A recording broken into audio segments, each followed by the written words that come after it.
Islam adalah salah satunya agama yang menjelaskan sifat-sifat Tuhan dengan detail. Dengan detail. Makanya kalau kita baca Tauhid al-Asma wa Sifat, kita lihat bagaimana sifat-sifat Tuhan. Sangat jelas detail sifat. Nama-nama Allah yang 99 atau lebih. Setiap nama mengandung sifat. Ya. Ar-Rahman, Ar-Rahim, Al-Ghafur, Al-Qawi, Al-Aziz, Al-Matin, ya, Ar-Razzaq, Al-Halim. Semuanya menyangkut menjelaskan sifat-sifat Allah Subhanahu wa taala. Tentang tauhid Allah, tentang kuasaan Allah. Bagaimana hebatnya Allah, semua dijelaskan dengan detail dalam Islam, ya, dalam pembahasan tauhid al-asma dan as-sifat, ya. Sangat detail, dan setiap kita belajar kita semakin yakin dengan Tuhan kita, semakin yakin dengan agungnya Rabbul Alamin, bagaimana hebatnya Allah Subhanahu wa taala, sang kreator dari alam semesta ini. Kita semakin kagum dengan Allah, semakin cinta kepada Allah Subhanahu wa taala. Adapun agama-agama lain bagaimana mau menjelaskan? Tidak bisa detail. Yang nyembah matahari, apa yang mau dijelaskan dari matahari? Matahari apa sifatnya? Ya udah, tiap ya gitu aja di orbitnya, nggak berubah-ubah, disembah. Yang nyembah bulan sama, bulannya begitu-begitu aja, apa yang mau diceritain? Purnama, kemudian berkurang, habis, kalau purnama lagi, begitu-begitu aja orbitnya, tidak. Wa kullun fi falakin yasbahun, masing-masing berjalan di atas orbitnya, tidak berubah. Yang menyembah patung, apa yang mau diceritain patung? Ya patung ya dipahat, selesai disembah, terus apa yang mau diceritain? Nabi Isa yang diceritain, ya sudah Nabi Isa, mau ceritain Nabi Isa. Nabi Isa alaihissalam orang berakhlak mulia, seorang yang hebat, tapi apa? Yang namanya manusia penuh keterbatasan. Lihat ketika orang-orang musyrikin tanya kepada Nabi SAW, ya, sif lana rabbak, ya Muhammad, jelaskan kepada kami tentang sifat-sifat Tuhanmu. Maka turunlah surat Al-Ikhlas atau Qul huwallahu ahad. Qul huwallahu ahad, katakanlah Allah Maha Esa. Allahus Samad, bahwasanya Allah Subhanahu wa taala yang semuanya membutuhkan kepada dia dan tidak butuh kepada yang lainnya. Lam yalid, dia tidak melahirkan, walam yulad, dan tidak dilahirkan. Walam yakullahu kufuwan ahad, dan tidak ada satupun yang serupa dengan dia. Ini sifat Allah Subhanahu wa taala yang boleh kita katakan syarat Tuhan.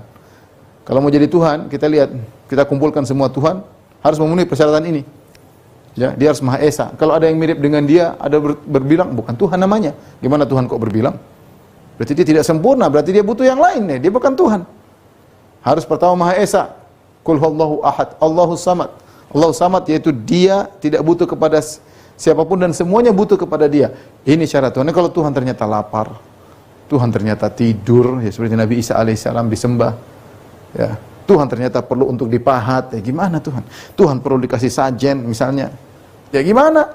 Gimana ya Tuhan? Tuhan ternyata beol sapi, Tuhan ternyata pipis, Tuhan goblok monyet, gimana disembah? Tuhan tikus, ada tikus disembah. Menakjubkan, saya heran. Kemana akal mereka?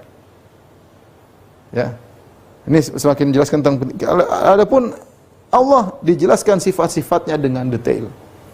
Semakin kita belajar sifat-sifat Allah, kita semakin kagum dengan Allah Subhanahu wa taala. Ya. Tapi kalau coba Anda bertanya kepada orang Nasara tentang Trinitas.